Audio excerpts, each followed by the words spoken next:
What's up, everyone? Welcome back to another review, and this time we're taking a look at Dead Silence, directed by James Wan, written by Lee Winnell. Dead Silence came out in 2007. This was pretty much James Wan's follow-up after he had just pretty much broken to the mainstream with the first Saw movie.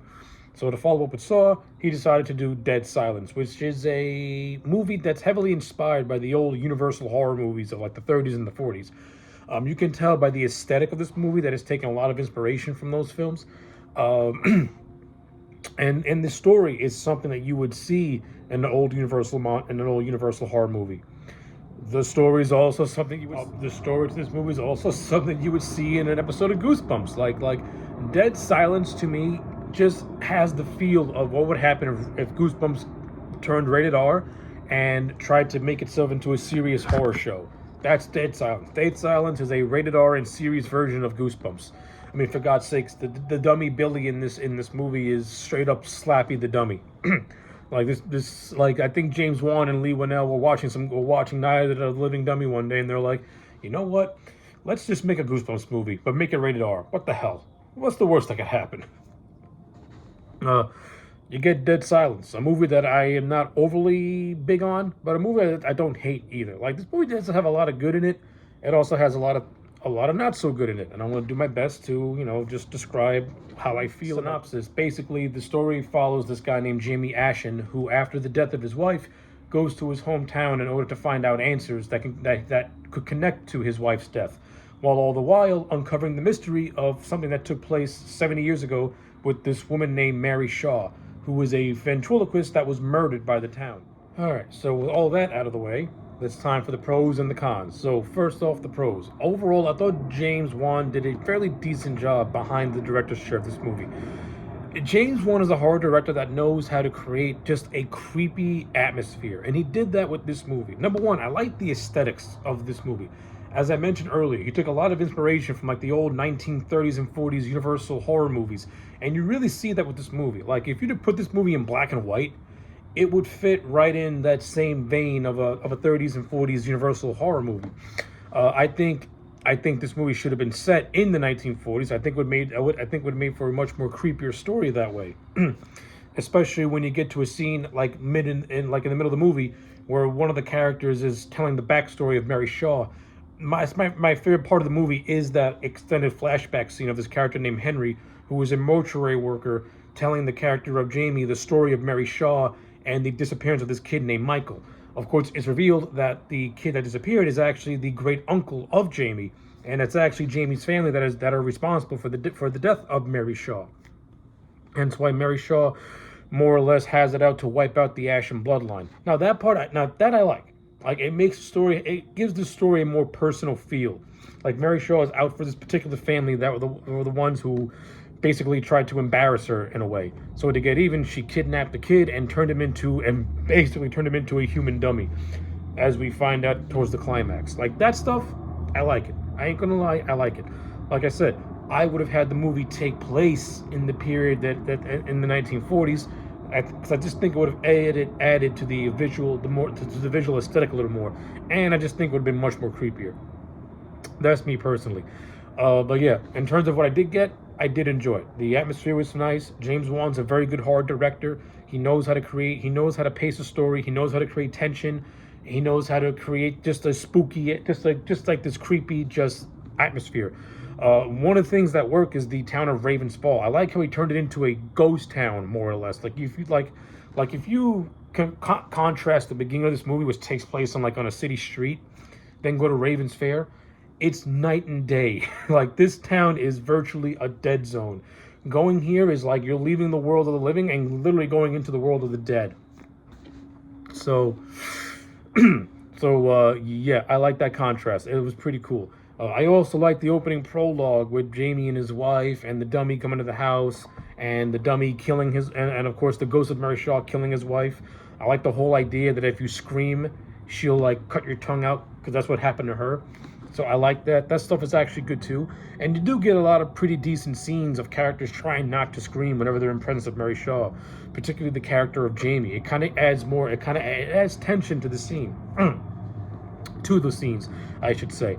I liked it. I ain't gonna lie. It was good. I mean, it's not. It was good. It was fine for what it was. Uh, some of the cast members I thought were actually pretty decent. Like the lead actor who played Jamie. Like he ain't gonna give he didn't give the world's greatest performance. I found him to be bland in some areas, but he was fine for for the movie that he was in.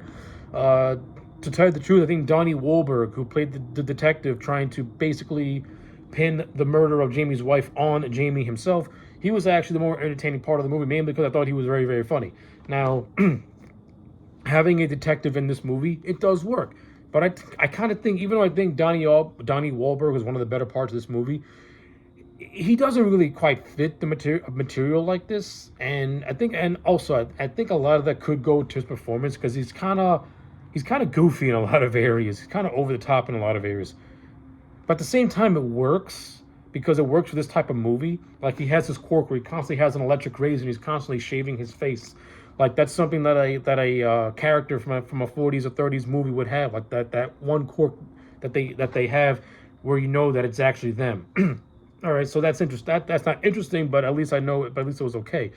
And like I said, I just thought Donnie Wahlberg just brought a lot of energy to his role. Like he was funny in a lot of areas. Like I like a lot of most of the scenes with Jamie or with Mark or with Donnie Wahlberg, and those I think are Jamie's best scenes. Is with Wahlberg just desperately trying to get this man to confess to a murder he didn't commit, but he's doing everything in his power. So I like that stuff. You have the supporting cast that includes Bob Gunton as Jamie's dad. Uh, it's revealed at the end of the movie that the dad was basically a human dummy with his wife being possessed by Mary Shaw. That's actually a decent twist, I guess. Not the, you know, it's actually a decent twist that his dad was dead the whole time. And if you actually watch the movie and pay attention to it, knowing that twist, like they do give like little subtle hints at that. So when you watch the movie again, it's fine to see that. It's not that bad. But even before the twist, I know Gunton didn't put in the world's greatest performance.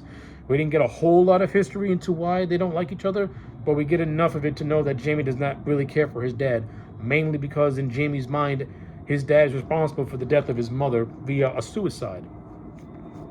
So, okay, I'll take that for what it's worth. I mean, I would like to know more of that history, to be honest with you, so I can get a better understanding of who his dad really was as a person, because there's a lot of scenes where Jamie basically describes him as just being an inhuman monster. But I'd like to know more details about that, But hey, that is what it is. The mortuary worker Henry, I thought he was okay, and the whole thing with his wife, basically having a mental disorder, that was okay too.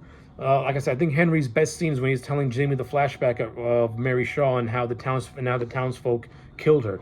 That's the best scene of the whole movie. I like that scene. It's actually very well done, and I like that whole 1940s aesthetic that it created. Good shit. Really enjoyed that. No complaints out of me. And of course, Billy the Dummy. Like the fact that he's very heavily inspired by Slappy the Dummy from Goosebumps. As I said before, this movie, even if you were to take this movie, take out the graphic violence, clean up the dialogue a little bit, it could literally be a two-part Goosebumps episode because it has the look and feel of a Goosebumps episode. It just takes itself a little bit more seriously than Goosebumps. And like I said, the Dummy Billy takes that out of the way. Creates that, basically, to me, creates that connection to Goosebumps. Because every time I see a dummy in a horror movie, I'm instantly reminded of Slappy. And that's just where my mind goes now.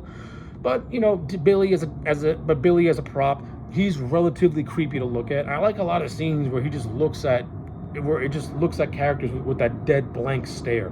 It really has that unsettling feeling to it. So no, I like that for what it was. The actress who played Mary Shaw, I thought she came across creepy as like this ghost who out for revenge against a family who basically killed her, and anyone else who screams in her presence. I like that. It's a ghost story that you would hear at any town or just any legend that can just make you stay up at night, think, and just jump at like the slightest sound or the slightest things that your eyes play tricks that your eyes will turn any object into. I thought that was cool. That was a nice little aesthetic. Yeah, like those are a lot. No, yeah, this movie does have a lot of positives to it that I really did enjoy. It also does have negatives too. Like I think this movie runs maybe a little too short. I would have gave it like maybe 5 more, maybe 10 more minutes to really flesh out the world. and really flesh out Mary Charles more as a character. Like we understand that she's a person who never had kids and stuff like that, but maybe getting to know her more and to why she chose not to have kids and chose dummies and chose to have dummies as her children and stuff like that. It would have been cool to know a little bit more about Mary Shaw's history instead of having to be just very face value. uh, like I said, not every single character in this movie is memorable. I think the character of Ella, who was the stepmom, she was just there, and at the end, she's just basically another doll created by Mary Shaw, and the twist that wasn't all that fantastic, but wasn't bad either. So that's that. Yeah, I also think that during the flashback scene that Henry tells Jamie that it's pretty evident that a member of Jamie's family was more or less going to be killed by Mary Shaw in the past, and that was going to have a connection to what happens in the present. So you can kind of see that coming from a mile away. And does it take away a lot of the mystery? Yeah, I guess you could say it does. Because the way that redheaded child was barking at Mary Shaw, you can tell that was going to be revealed to have some sort of connection to Jamie as a character, since pretty much everything in this movie is more or less surrounds his family.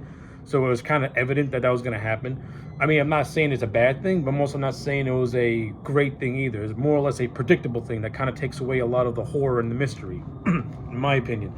I think the whole third act is kind of just not that engaging, to be honest with you. It's kind of just weak, especially the final twist. Like I said, I don't think the twist is bad, but it was okay. I mean, I don't care for the fact that James Gunn shot it like James Gunn. That James Wan shot it like a Saw, like one of the Saw movies. I mean, I thought that was kind of just goofy and just out of place for a movie that's trying to pay homage to 30s and 40s horror movies. So having that MTV style editing with the twist was kind of just jarring to look at. And the fact that Jamie screamed when that revelation happened more or less cemented the fact that Mary Shaw wins at the end of the movie.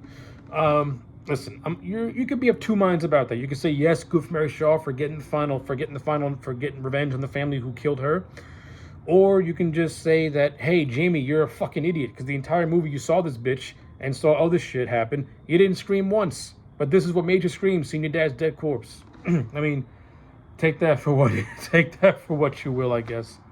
I mean, you could interpret it as being clever or just being blah.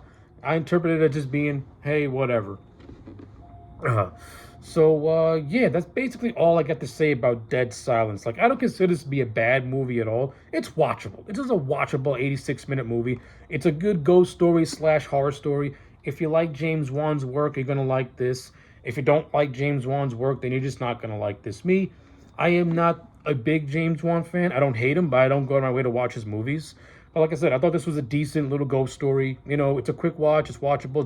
It does have some good things in it. And it also has things that you can call either nitpicks or take it as valid criticism.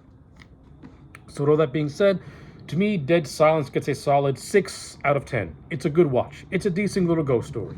So yeah, those are my thoughts on Dead Silence. Let me know yours in the comment sections down below. Like the video and subscribe, and I'll check you back next time for more.